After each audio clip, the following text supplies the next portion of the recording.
नमस्कार दोस्तों, स्वागत है आप सभी का आज के हमारे वीडियो में। आज की इस वीडियो में हम बात करने वाले हैं, यदि आपने भी 2026 के अंदर CG BSc nursing entrance exam 2026 दिया है, तो आपके मन में ये सवाल तो ज़रूर उठ रहा होगा कि सर सिलेक्शन जो है वो आखिर किस बेस में होता है।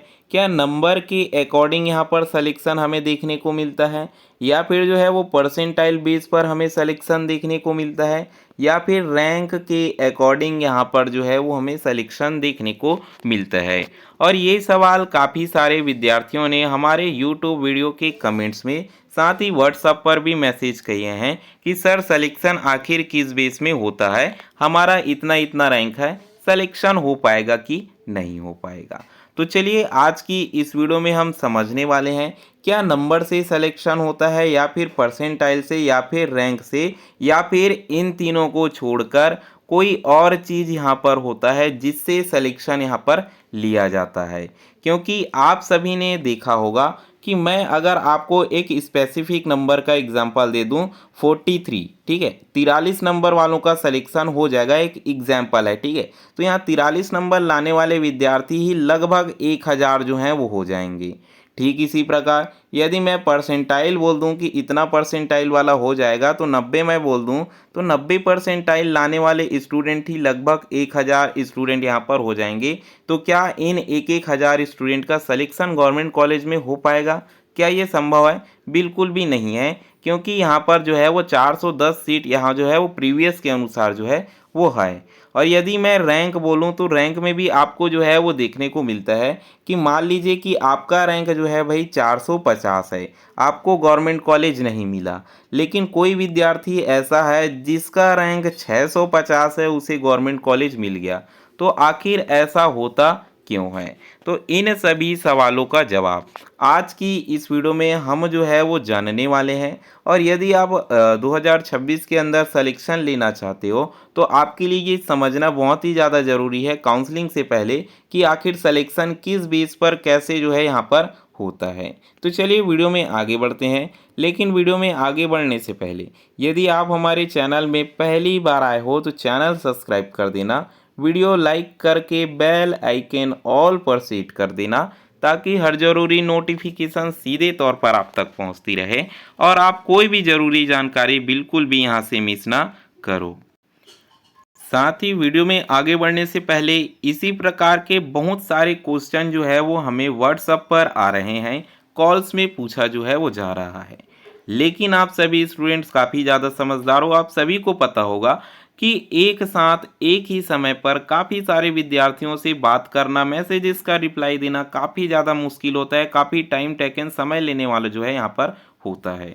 इसीलिए हमने जो है यहाँ पर लाइव Q&A जो है वो रखा है, यानी कि लाइव में जो आप क्वेश्चन पूछोगे सीधा आंसर आपको जो है वहाँ पर दिया जाएगा, जिससे आपकी सारी डाउट काउंसलिंग से पहले जो है वो क्लियर हो जाएगी, जिसके बाद आप अच्छे से काउंसलिंग करा पाओगे।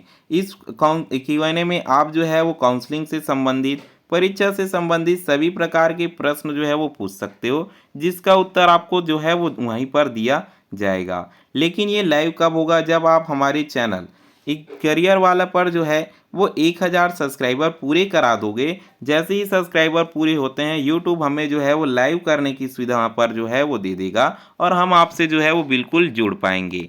तो आपको जो है क्या करना है, डिस्क्रिप्शन में लिंक है, आपको जाना है, एक सब्सक्राइब अपने तरफ से कर देना है, ताकि हम जो है वो लाइव जुड़ सकें और आपके सारे डाउट्स को क्लियर जो है यहाँ पर कर सकें। तो चलिए वीडियो में जो है वो हम आगे बढ़ते हैं और समझते हैं कि आखिर किस बेस में सिलेक्शन होता है। हमें जो है वो किस बेस में सिलेक्शन होता है, इस चीज़ को जानने के लिए हमें कुछ प्रीवियस के डॉक्यूमेंट्स यहाँ पर जो है वो देखने होंगे और उसे जो है वो समझने होंगे।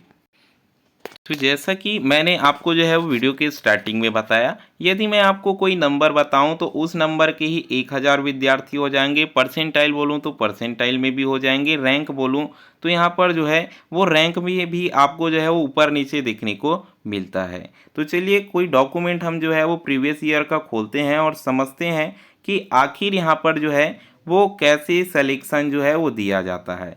तो यहाँ आप देखिए मेरिट सूची यहाँ पर आ चुकी है, और मुझे जो है वो प्रथम काउंसलिंग का आवंटन सूची यहाँ पर जो है वो देखना है, ठीक है, क्योंकि मेरिट में तो सभी का रैंक जो है यहाँ पर दिखाया जाएगा। एक बार इसे भी हम ओपन कर लेते हैं ताकि आपको जो है वो ज़्यादा क्लियरिटी यहाँ पर जो है वो मिल सके। तो यहाँ पर जो है वो आप देखिए, जैसे आप काउंसलिंग कराओगे तो उसके बाद कुछ इस प्रकार का आपका मेरिट लिस्ट जो है वो जारी होता है, जिसमें काफ़ी ज़्यादा इन्फॉर्मेशन यहाँ पर जो है वो दी गई होती है। इसमें सारा कुछ मेंशन जो है वो आपका होता है, जैसे कि आपका व्यापम आईडी, रोल नंबर हो गया, रजिस्ट्रेशन नंबर हो गया, नाम वगैरह हो गया, सारा कुछ हो गया, डोमिसाइल, आपका category, UR rank, category rank. देखिए, कई स्टूडेंट यहाँ पर पूछते हैं कि सर हम कैटेगरी रैंक कैसे चेक करें। तो देखिए, आपका जो है व्यापम ने जो आपका जारी जो है वो करा है मेरिट लिस्ट, उसमें जो है वो कैटेगरी रैंक जो है मेंशन नहीं होता, लेकिन यहाँ आप देखोगे तो कैटेगरी रैंक यहाँ पर मेंशन जो है वो करा जाता है, ठीक है। तो आप इसमें जो है वो कैटेगरी रैंक जो है वो देख पाओगे। व्यापम वाले से अगर आप देख रहे हो तो आपको जो है वो ओबीसी है, तो यहाँ पर 10 विद्यार्थी हैं, 11वें में आपका नाम है, तो ओबीसी को आपको गिनना पड़ेगा। तो आप इस प्रकार से यहाँ पर जो है वो चेक कर सकते हो, लेकिन हमें मेनली यहाँ पर देखना है कि सिलेक्शन किस बेस पर यहाँ पर लिया जाता है। तो यदि आप देखोगे तो ये जो है वो आपका मैं बोलाऊँ कि ये, ठीक है, कैट मेरिट यानी कि कैटेगरी मेरिट है, ठीक है। तो कैटेगरी रैंक जो है वो आपका कुछ इस प्रकार होता है, जिसमें जो है वो आपको कुछ इस प्रकार यूआर से अलग जो है वो हमें देखने को मिलता है। आप देख सकते हो कि ओबीसी 1, ठीक है, ओबीसी 1 लिखा है, लेकिन ये लड़का जो है या फिर लड़की जो है रश्मि लिखा है, ठीक है, लड़की है, तो ये 3 नंबर में आता है, लेकिन इसका ओबीसी कैटेगरी रैंक क्या है, 1 है। तो ये तो आपकी जो है वो मेरिट लिस्ट है, हमें जो है वो अलॉटमेंट लिस्ट में जो है वो चलना होगा। तो अब यहाँ पर आप जो है वो अलॉटमेंट लिस्ट जो है वो देख सकते हो, 2025 की फर्स्ट अलॉटमेंट लिस्ट है। और अगर आप यहाँ पर देखोगे, ऊपर में देखोगे तो आपको पता नहीं चलेगा। यू आर का मतलब है जो आपका जो है वो जर्नल रैंक है, ठीक है, जो व्यापम जो है वो देता है। तो कुछ इस प्रकार है, लेकिन आप जो है वो इसे ऊपर से देखोगे तो पता नहीं चलेगा। आपको जो है वो थोड़ा सा नीचे चलना होगा, तब ये चीज़ें आपको जो है वो ज़्यादा समझ में आएंगी, ठीक है। मैं थोड़ा सा नीचे यहाँ पर जो है वो चलता हूँ। जैसे आप यहाँ पर देखिए, ठीक है, थोड़ा सा यहाँ पर ध्यान देना कि ये वाला जो है वो, ठीक है, ये वाला जो है वो 248 रैंक है, और उसके बाद 49 जो है वो बिल्कुल भी नहीं है। 250 वाले का नाम जो है वो दिया गया है, ठीक है, दिया गया है। तो आखिर 249 वाले का यहाँ पर क्या हुआ, उसी कॉलेज जो है यहाँ पर क्यों नहीं मिला। ठीक उसी प्रकार आप यहाँ जो है वो 255 देखोगे, और उसके बाद सीधा 257 हो गया। तो ये आखिर जो है वो 56 वाले का क्या हुआ, इसे मैं थोड़ा सा जूम कर देता हूँ ताकि आपको जो है वो अच्छे से समझ में आ सके, ठीक है। आप देख सकते हो, क्योंकि अब मान लीजिए मैं अगर रैंक से आपको बताता हूँ कि रैंक से सिलेक्शन होता है, तो यहाँ पर तो रैंक से नहीं हो रहा है, ना ही नंबर से हो रहा है, क्योंकि मैंने आपको बताया कि नंबर से अगर मैं आपको बताता हूँ तो काफ़ी ज़्यादा आपको जो है स्टूडेंट यहाँ पर जो है वो देखने को मिल जाते हैं।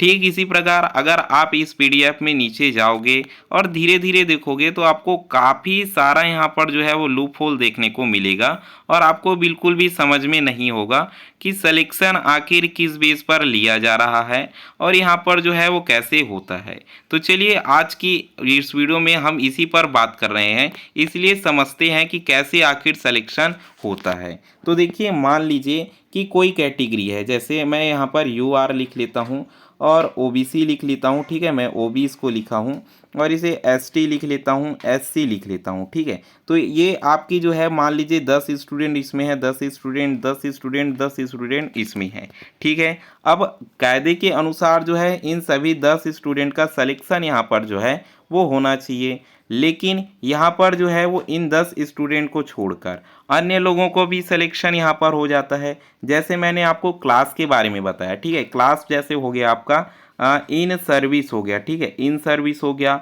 दूसरा आपका हो गया भाई एफएफ हो गया, या फिर फिजिकली हैंडीक्राफ्ट, ये सारे क्लास हो गए। तो मान लीजिए इसमें से जो है वो 10 स्टूडेंट हैं, ठीक है, इन सभी कैटेगरी में से 10-10 स्टूडेंट यहाँ पर जो हैं वो हैं। तो यहाँ पर क्या होता है, 10-10 स्टूडेंट में से मान लीजिए कि ये जो तीसरा नंबर में स्टूडेंट है वो इन सर्विस वाला है, ठीक है, इन सर्विस वाला है। तो ये स्टूडेंट अब यू आर में नहीं आएगा, ये चला जाएगा सीधा इन सर्विस वाले में, इसके में क्लास अप्लाई हुआ है। अब ये ओबीसी वाला है, इसमें भी तीसरा स्टूडेंट इन सर्विस वाला है, तो इन सर्विस के 2 स्टूडेंट यहाँ पर आ गए। एसटी वाला है, एसटी वाला भी इन सर्विस वाला है, तो ये यहाँ पर आ गया। और एससी वाला है, एससी वाला भी यहाँ पर आ गया। तो अब यहाँ पर आपको समझना होगा कि कैटेगरी तो आपकी मायने रखती है, रैंक भी मायने रखता है, लेकिन क्लास की वजह से, ठीक है, क्लास की वजह से, क्योंकि अब देखिए तीसरा स्टूडेंट इसका इन सर्विस में चला गया, ओबीसी का भी चला गया, एसटी का भी चला गया और एससी का भी चला गया, ऐसा हम मान रहे हैं। तो अब इस कैटेगरी में जो है भाई तीसरे नंबर पे, ठीक है, तीसरे नंबर पे चौथे रैंक वाले स्टूडेंट को एडमिशन मिलेगा। ठीक उसी प्रकार सभी कैटेगरी में अप्लाई होगा। और क्योंकि तीसरा स्टूडेंट इन सर्विस का चला गया है या फिर मान लीजिए किसी और क्लास में चला गया है, तो ऐसे सिलेक्शन आपको जो है वो देखने को मिलते हैं। तो बेसिकली आप इसे ऐसा मान सकते हो कि मान लीजिए आपका कैटेगरी रैंक यहाँ पर ज़्यादा जो है वो मायने रखता है। जैसे मैंने आपको दिखाया कि ओबीसी 1, ओबीसी 2, ओबीसी 3, ठीक इसी प्रकार जो है वो एसटी 1, एसटी 2 या फिर एससी 1, एसटी 2, इस प्रकार से ये चीज़ें जो है यहाँ पर सिलेक्शन दिलाती है। और साथ ही मान लीजिए अगर आप कोई क्लास में आते हो तो वहाँ पर क्लास रैंक जो है वो आपका बनेगा, यानी कि कैटेगरी रैंक को छोड़ दिया जाएगा, क्लास रैंक जो है वहाँ पर आपका जो है वो काउंट किया जाता है। तो कुछ इस प्रकार इस बेस में आपका सिलेक्शन जो है वो होता है। इस चीज़ को आपको जो है वो समझ में रखना है। तो आप चाहें तो आप जो है वो कैसे काउंट आपको करना है, ये चीज़ अगर आप चाहें तो हम जो है वो वीडियो बनाकर बता देंगे, लेकिन आप कैटेगरी रैंक यहाँ पर काउंट कर सकते हो। आता है तो ये बहुत ही अच्छी बात है, आप जो है वो कैटेगरी रैंक जो है वो काउंट कर लीजिएगा। तो वीडियो में अंतिम तक बने रहने के लिए धन्यवाद। साथ ही वीडियो में मुझे एक चीज़ और दिखाई दी, ये क्रिश्चियन, ठीक है, क्रिश्चियन है तो इसको अलग से माइनॉरिटी जो है वो मिलती है, इनके लिए सीट यहाँ पर जो है वो अलग से होती है, तो इन्हें कम नंबर में सिलेक्शन जो है वो थोड़ा सा देखने को मिल जाता है। तो इस प्रकार काफ़ी सारा क्लास जो है हमें देखने को मिलता है। तो वीडियो में अंतिम तक बने रहने के लिए धन्यवाद। चैनल में पहली बार आए थे तो चैनल सब्सक्राइब कर देना, वीडियो लाइक करके बेल आइकन ऑल पर सेट कर देना, ताकि हर ज़रूरी नोटिफिकेशन सीधे तौर पर आप तक पहुंचती रहे और आप कोई भी ज़रूरी जानकारी बिल्कुल भी मिस ना करो।